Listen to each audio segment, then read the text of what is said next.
It is no secret the governments all around the world have a history of using specialized units in order to conduct clandestine operations all across the globe. These units are often allowed to operate with far less rules than conventional forces and even break the law if it is deemed necessary to help their mission, and the Ukrainians are no exception. With the growing accusations about the use of bombs, bullets, and even poison by Ukraine's 5th Directorate on both Ukrainian and Russian soil, it has become increasingly more difficult for the Ukrainian government to deny the accusations of state-sponsored assassinations. Whilst they officially deny the actions of the 5th Directorate, the Ukrainian government has admitted that such a unit does exist. In July of 2023, General Kyrilo Budanov responded to reporters stating, "If you are asking about creating a version of Mossad, we don't need to. It already exists." The 5th Directorate can trace its roots back to 2015 after the Ukrainian Intelligence Service, better known as SBU, created the unit in response to the Russian invasion and subsequent capture of Crimea in 2014. The 5th Directorate originally started out as a sabotage unit, responsible for the destruction of Russian supply lines leading towards Ukraine, as well as communications, satellite stations, and anything else that could be used to aid Russia in a second invasion.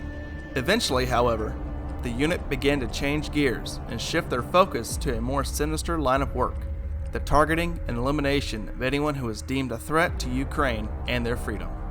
This change came as heads of Ukrainian government came to the conclusion that the imprisonment of foreign adversaries was not doing enough to deter their enemies, according to Valentin Nalyvachenko, who was in charge of the SBU at the time.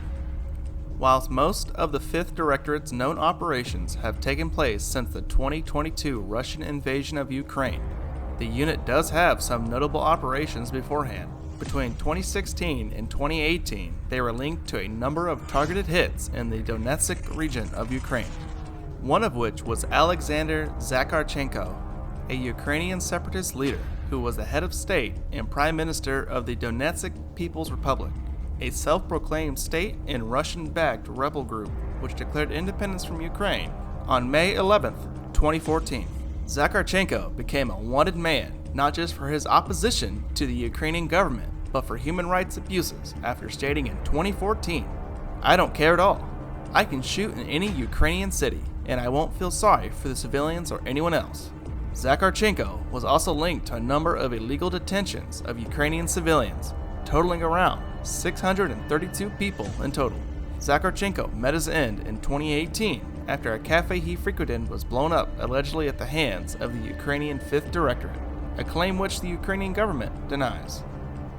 One of the most significant operations believed to be carried out fully or in part by the 5th Directorate is the bombing of the Kerch Bridge that connects Crimea to mainland Russia. Initial reports and CCTV footage suggest that a truck bomb was detonated by the SBU in order to bring down the bridge. However, further investigation into the bombing found that due to the amount of destruction caused as well as the lack of damage to the actual road surface, suggested that the explosion had originated from underneath the bridge. This is a far more likely outcome, as the use of a truck bomb would force the SBU into a suicide attack, something which they have no history of doing. It is unknown how exactly the bombing was carried out. Many have hazarded a guess that the SBU used an unmanned vessel to detonate under the bridge, while others have suggested that the SBU likely used combat divers to place explosives on the underside of the bridge.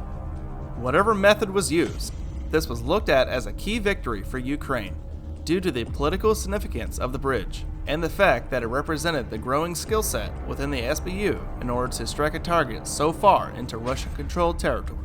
In 2022, Ukrainian leadership, along with the SBU, came under fire after an attempted assassination inside Russia went wrong.